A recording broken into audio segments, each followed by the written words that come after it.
Thank you, Dr. Laura. Thank you. What's up? After my divorce, I met the woman of my dreams. I'll call her Zoe to protect her identity. We were a couple until COVID struck. Zoe lost her job and moved back in with her ex-husband to save money. Zoe called herself Rapunzel, but she refused my financial help. She never wanted to label our relationship or talk about the future. And after I broached the subject a second time, Zoe texted me 3 words, "This is over," and she ghosted me. And when I sent her a birthday card subsequently and recently, she asked that I not contact her again, and she blocked me. This had been an on-again, off-again relationship for 5 years, and I've not been able to move on. And at this point, I'm just considering being single. No. You weren't able to move on, which is why you dated an on and off girl. I wasn't able to move on from my divorce? Yep. And that's why you got involved with an on-again, off-again girl. Masochistic at best. Was not the love of your life. It was the torture of your life. It was the fantasy, and then I can't really be rejected because we get back together again, and it's on, and it's off, and it's on, and it's off. The problem you had happened before, not since. Really? Huh. Yeah. I had never considered that. Well, it's time to consider it. What do you suggest? What do you suggest? Well, I think you were stung enough from your divorce that you really didn't want a commitment again. You played the game as though you did, and so we can blame her for the ghosting, all that stuff. We don't have to look at you. But honestly, I would have married her. Don't. Yeah. That's funny. You can't marry a woman who's on and off, because she's not available to marry. She still had her own demons, craziness with her ex. Just like you had your emotional and your craziness with your ex. You were damaged from that. And you got into a can only fail relationship. So it seems as if it's a fait accompli then. Mm-hmm. It was never meant to be. So single and celibate may be my future. No. Examining what happened to that first marriage is in your immediate future. With me. Okay. Here and now. So that really undermined you to you. So how did that first marriage undermine you? Tell me about that. I lost my identity. She was ill, and she rejected my help. She thought that she would be better off on her own, despite her illness, and she literally moved out. You got rejected, abandoned, minimized, and tossed to the side. You were in no mood to go through that again. So we had an on again, off again, on again, off again that you can torture yourself emotionally about. But it seems to me that you're 2 for 2 in women who are not able to love. Yeah, I think I'm 3 for 3. I didn't tell you about the other one, but I think I'm 3 for 3. Tell me about you and your mother and your dad. I have a great relationship with my mother. My father is deceased. I said tell me about them. I didn't ask if you liked them. Just tell me about them.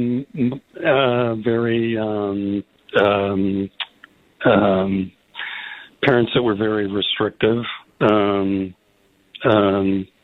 had to hew to a fairly narrow line. But they were wonderful parents. They gave me a lot of opportunities. But I can't complain. Their relationship wasn't the best, but in the end, I think they before my dad passed. I think they sort of made amends. Amends for what? Just having 5 kids and trials and tribulations of that, and some events that I was privy to that my older siblings were not. I do remember some ugly times. Well, tell me about one of those ugly times. Just, door closed and hearing things being thrown. Seeing my mom walk out in tears. Things like that. Okay. Would you be willing to hold through the top of the hour so we could talk some more? Sure. Meanwhile, you think about how their marriage impacted your choice in women. Okay? Okay. That's what I want you to think about during the break, so I'm going to put you on hold. All righty, my number 1-800-375-2872. Now go do the right thing. Okay. This fall, more expensive switch and suffer from years of experience can be a crunch. Where was no 4 out now. Chuck McDuffie and a holiday. Perfect body. Strip down. Life changes. XM 1-800 atmosphere in the home, and how you think that might relate to go back to talking with John. Okay. So, my question to ask you to think about was the relationship your parents had, atmosphere in the home, and how you think that might relate to getting with women who don't want to be vulnerable. An excellent question. I think my parents expected me to be married. They expected me to marry a good girl. And I was 27 at the time, and I think it felt like the right thing to do. But in retrospect, I honestly don't remember a time when we were truly in love. I think it was just really, each of us felt that it was time, and we thought that things would progress. And they did, but not in the way that I thought that they would. We had our first child almost immediately. We never really had time as a couple. And then she became ill, and it went downhill from there. What did she become ill with? Originally Lyme. Well, I should say actually originally MS, but subsequently diagnosed as Lyme, or some combination. And it took her body, and then it took her mind, and she really turned against me in the final years. And how guilty and responsible did you feel for all of that? Well, I had a brother that took care of a loving wife who had Alzheimer's until she died. And I had that example, and I wanted to take care of my wife until she passed. But ultimately, my wife left before then. So I didn't fulfill my mission. He did.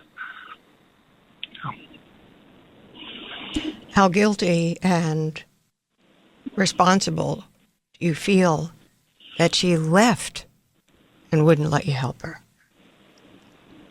I mean, it's tremendous. And my children watched that happen. And I couldn't put the toothpaste back in the tube. So, yeah, I mean, they saw their mother leave. And one was out of the house, and the other one literally watched it happen.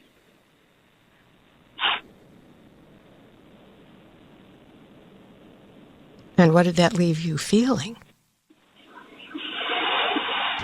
I was devastated. I lost my identity, taking care of what does that mean? What was the identity you had that you lost? As a caregiver,